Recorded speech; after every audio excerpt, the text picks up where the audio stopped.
কই বাড়িতে কেউ আছিস? কি ব্যাপার স্যার, আপনারা? হ্যাঁ, তাড়াতাড়ি বাড়ি খালি কর। কেন স্যার, এ বাড়ি তো আমার। না, এখন এই বাড়ির মালিক হচ্ছেন ইনি। এ আপনি কি বলছেন? এটা তো আমাদের পৈতৃক সম্পত্তি, আমার আব্বার নামেই আছে। কি গো, হঠাৎ করে আমাদের বাড়িতে পুলিশ কেন?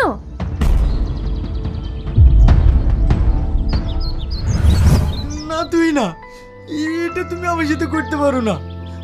আমি তোমাকে অনেক ভালোবাসি। হয়তো আজ আমি বেকার, তুমি আমাকে আর কিছুদিন সময় দাও, আমি ঠিক যে কোনো একটা কাজের ব্যবস্থা করে ফেলবো। দেখো, আমি আর তোমাকে কোনো সময় দিতে পারবো না। আর তাছাড়া আমার বিয়ে ঠিক হয়ে গেছে, ছেলে স্কুল মাস্টার। ও, আজ আমি বেকার বলে তুমি আমাকে ছেড়ে চলে যাচ্ছ? আমি কি তোমাকে সুখে রাখতে পারতাম না? শুধু ভালোবাসলে সুখে রাখা যায় না, সুখে রাখতে গেলে টাকার দরকার। আর টাকা না থাকলে তুমি কিচ্ছু করতে পারবে না, না ঘুরে শান্তি না বেরিয়ে শান্তি। তুমি আমার কোনো চাহিদাই মেটাতে পারবে না। আর টাকা থাকলে এই পৃথিবীতে অসম্ভব বলে কিছু নেই, সব সম্ভব। তাই যেহেতু তোমার কাছে টাকা নেই, আমিও নেই। তাহলে আমাদের এতদিনে ভালোবাসার তোমার কাছে কোনো মূল্য নেই? না, নেই। তুই না, তুমি আমাকে ছেড়ে চলে যেও না। তুই না, আমি তোমাকে ছেড়ে থাকতে পারবো না।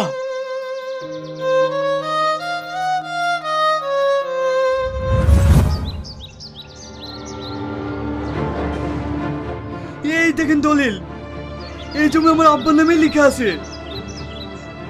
তাহলে ডাক্তার আব্বাকে। এখন তোমার শ্বশুর বাড়িতে নেই, মেয়ের বাড়ি বেড়াতে গেছে। কোন মেয়ের বাড়িতে গিয়েছে বৌমা? আব্বা, তুমি এখানে? অফিসার, ওরা সবাই মিথ্যা কথা বলছে। আমার কোনো মেয়ে নেই, কিন্তু একটা ছেলে আছে। হ্যাঁ আব্বা, সেই তখন থেকে বলছি, কিন্তু আমার কথা বিশ্বাসই করছে না। অফিসার, এইটা আমার ছেলে না, আমার ছেলে এইটা। তুমি কি বলছো আব্বা? তোদেরকে 24 ঘন্টা সময় দেওয়া হলো, তার মধ্যে এই বাড়ি খালি করতে হবে, নাহলে আইন তার ব্যবস্থা নেবে।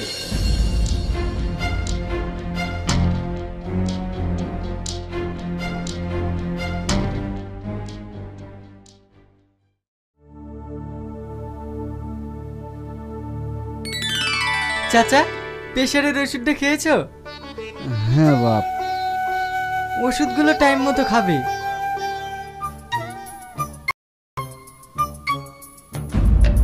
আরে আরে, তুমি কি করছো? তুমি মিষ্টি খাচ্ছ? তুমি জানো না তোমার সুগার আছে? তুই আবার মিষ্টি এনে দিয়েছিস? চাচা বারবার বললো তো। তোকে না। চাচা, তুমি এসব খেও না, নিজের শরীরের একটু খেয়াল রেখো। তুমি যদি নিজের খেয়াল না রাখো, কোনো ওষুধে কাজ করবে না। আচ্ছা ঠিক আছে, খাবো না আর। পাগল একটা।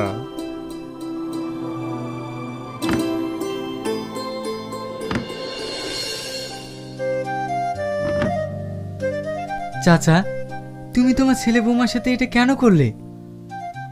তুই আমাকে একটা কথা বলতো, একজন বাপ কখন তার ছেলে বৌমার সাথে এরকম আচরণ করে?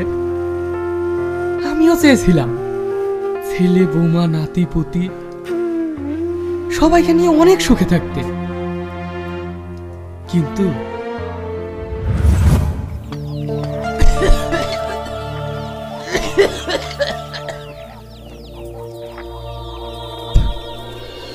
এই লোক সারা বাড়ি কাশফুটা ফেলি পাকালো। ওকে আমি কতবার বলেছি এই বুড়া বুড়িকে তাড়াতাড়ি বাড়ি থেকে বিদায় করো, আমার যদি একটা কথা শুনি। দেখো বৌমা, আমি কি এগুলো শখ করে করি বলো? কদিন দেখি শরীরটা ভীষণ খারাপ। এই বুড়ো শুধু মুখে মুখে তর্ক, শুধু মুখে মুখে তর্ক।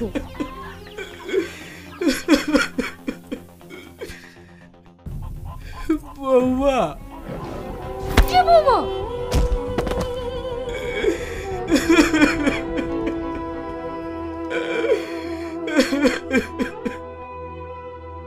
কেঁদো না, ওঠো। আমি তোমাকে কতবার বললাম এত অত্যাচার সহ্য না করে চলো আমরা কোথাও চলে যাই। আমার কথা তো তুমি শুনবে না।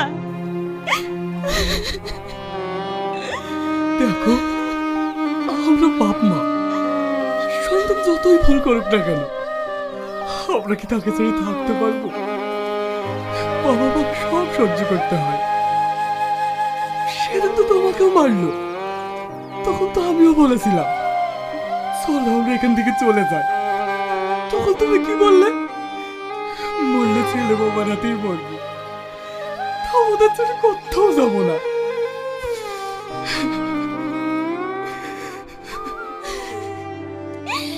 এত কষ্ট দেওয়ার পরেও ছেলে মেয়ের প্রতি বাপ মেয়ের এত মায়া হয় কেন বলো তো?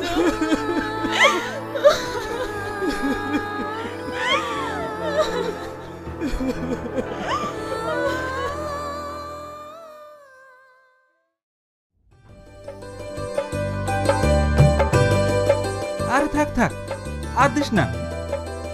খাও তো, কতদিন আসুনি বলো তো? আজ 1.5 মাস পর আসছো।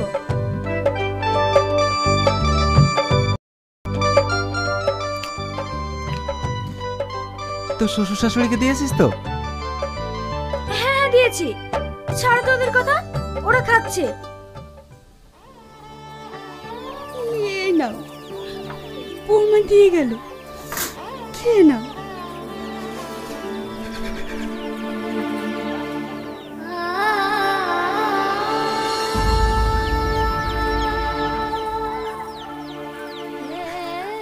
হায় রে ছেলে, কি হলো, কাঁদছো কেন? খাও।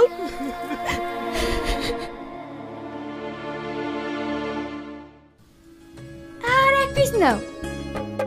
না না, আর পারবো না। আরে খাও তো।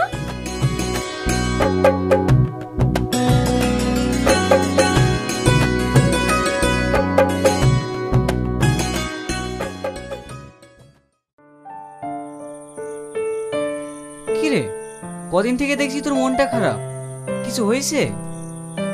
আর বলিস না, বাড়িতে বাবা মাকে নিয়ে ওয়াইফের সঙ্গে ভীষণ ঝামেলা চলছে। কি করব ভেবে পাচ্ছি না। এই ব্যাপার, আগে বলবি তো। আরে আমার বাবা মাকে বৃদ্ধাশ্রমে রেখে এসেছি, মাসে 6,000 টাকা করে লাগে, তুইও রেখে আয়। কিন্তু আমার বাবা মা তো যেতে চাইবে না। আরে কোনো বাবা মাকে যদি বৃদ্ধাশ্রমে রেখে আসবো বলি, তারা কি সহজে যেতে চাইবে? তার জন্য প্ল্যান করতে হবে। শোন,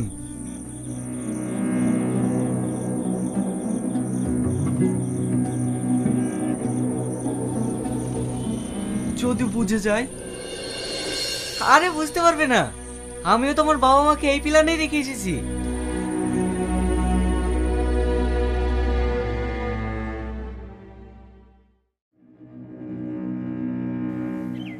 বৌমা, তোমরা যে আমাকে ডাক্তার দেখাবো বলে নিয়ে আসলে, এখানে কেন? এখানে আবার কোন ডাক্তার বসে? আর বাবুই বা কোথায় গেল? চুপ করে বসেন তো, আপনার ছেলে ঠিক আসছে। চলেন, জামা কাপড় সব সঙ্গে করে নিয়ে এসছেন তো? জামা কাপড় আনবো কেন? বাবু, আমাকে ভর্তি থাকতে হবে নাকি? হ্যাঁ, আপনার ছেলে আপনাদেরকে বৃদ্ধাশ্রমে রেখে যাচ্ছে, আজ থেকে আপনাদেরকে এখানেই থাকতে হবে। বাবু, আমরা তো তোরা থাকতে পারবো না, আমাদেরকে এখানে রেখে যাসনি। আরে তোমাদের এখানে কোনো অসুবিধা হবে না, আমি মাসে মাসে টাকা পাঠিয়ে দেবো। তোর হাত ধরছি, তুই আমাদেরকে এখানে রেখে যাসনি। তোরা যেভাবে রাখবি আমরা সেভাবেই থাকবো, তাও তো তোদেরকে চোখের সামনে দেখতে পাবো। আমি কথা দিচ্ছি, তোদের বাড়িগুলোর কখনো নোংরা করলো না, তোরা আমাদেরকে এখানে রেখে যাসনি। কি হলো, দাঁড়িয়ে কি দেখছো? এদের নিয়ে যাও।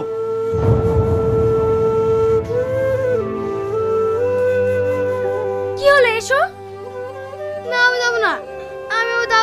থাকবো, আমিও তাও তোদের কাছে থাকবো। যাও, মা ডাকছে, বাবা মায়ের কথা শুনতে হয়। তোমরা তো বাবা মা, কই আব্বাও তো তোমাদের কথা শুনছে না। দেখেছো, সব ওদের কাছ থেকে শিখেছে। চল।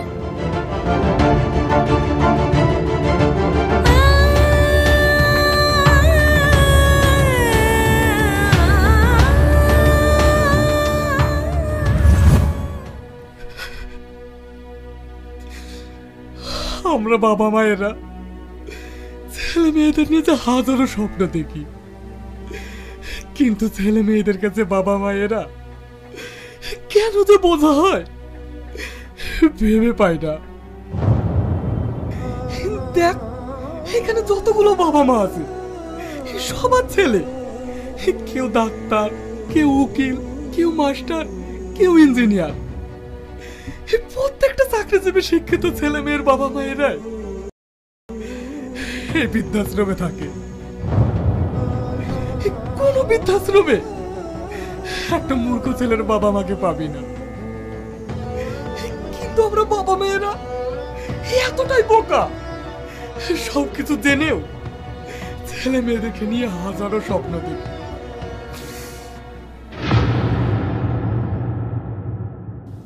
আরে বিআই মশাই যে, তাহলে আপনার শেষ ঠিকানা বৃদ্ধাশ্রম হলো?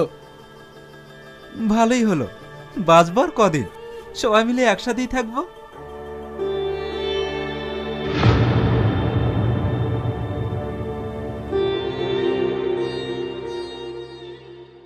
তুই আমার আব্বাকে কোন হিসেবে বৃদ্ধাশ্রমে রেখেছিস তাই বল।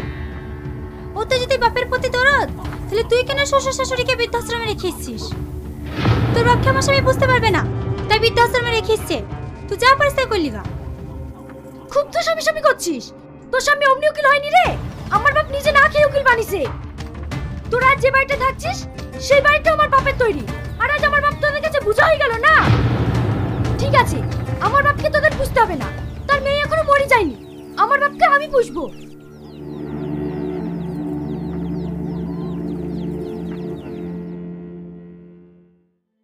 চলো, তোমাকে আর বৃদ্ধাশ্রমে থাকতে হবে না। তোমার মেয়ে জামাই মরে গেছে নাকি? এখন থেকে তুমি আমাদের বাড়িতেই থাকবা। কি গো, তুমি কিছু বলছো না? হ্যাঁ আব্বা, এখন থেকে আপনি আমাদের বাড়িতেই থাকবেন। জান বিআই যান, মেয়ের বাড়িতেই থাকেন। ভাগ্যিস আপনার একটা মেয়ে আছে, যদি আমারও একটা মেয়ে থাকতো তাহলে হয়তো আমাকেও এখানে থাকতে হতো না। না রে মা, তোকে আর আমাকে নিয়ে ভাবতে হবে না, আমি এখানেই ঠিক আছি। না না, তোমাকে আর এখানে কষ্ট করে থাকতে হবে না। শুধু বাপের কষ্টটাই ভাবলে? ভাববে তো, কারণ ওটা তোমার বাপ আর এটা শ্বশুর। আজ তোমার বাপকে বৃদ্ধাশ্রমে রেখে গেছে বলে তোমার ভাই বোনের প্রতি রাগ হচ্ছে না, কিন্তু তুমি একবার ভেবে দেখো তো, তুমি তোমার শ্বশুর শাশুড়িকে এই বৃদ্ধাশ্রমে রেখে গেছো। আজ তোমার বাপের প্রতি যতটা কষ্ট হচ্ছে, এই কষ্টটা যদি তোমার শ্বশুর শাশুড়ির প্রতি হতো তাহলে হয়তো কোনোদিনই তাদেরকে এই বৃদ্ধাশ্রমে আসতে হতো না। আমি একটা কথা ভেবে পাই না, মেয়েরা তার প্রত্যেককে নিজের বাবা মাকে ভালোবাসে, আর শ্বশুর শাশুড়ি বোঝা। আজ তুমি যদি তোমার শ্বশুর শাশুড়িকে মানিয়ে নিতে পারতে, হয়তো তোমার ভাবিও তোমার বাপকে মানিয়ে নিতে পারতো। আশা করি এদের কাউকে এই বৃদ্ধাশ্রমে আসতে হতো না। কাকে বোঝাচ্ছিস? আজকালকার ছেলে মেয়েরা যদি বুঝতো তাহলে হয়তো কোনো বাবা মাকে এই বৃদ্ধাশ্রমে থাকতে হতো না। চল।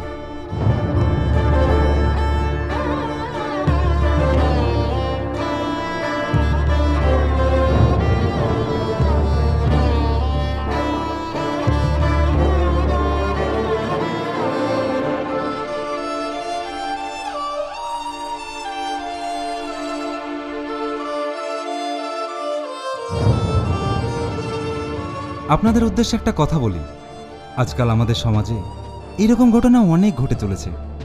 তাই প্রত্যেক মা বোনদের উদ্দেশ্যে বলছি, আপনারা নিজের মা, বোন, ভাই, শ্বশুর, শাশুড়ি সবাইকে ভালোবাসার বাঁধনে বেঁধে রাখুন। ভালো থাকুন, সুস্থ থাকুন, আর সমাজটিকেও সুস্থ রাখুন। ধন্যবাদ।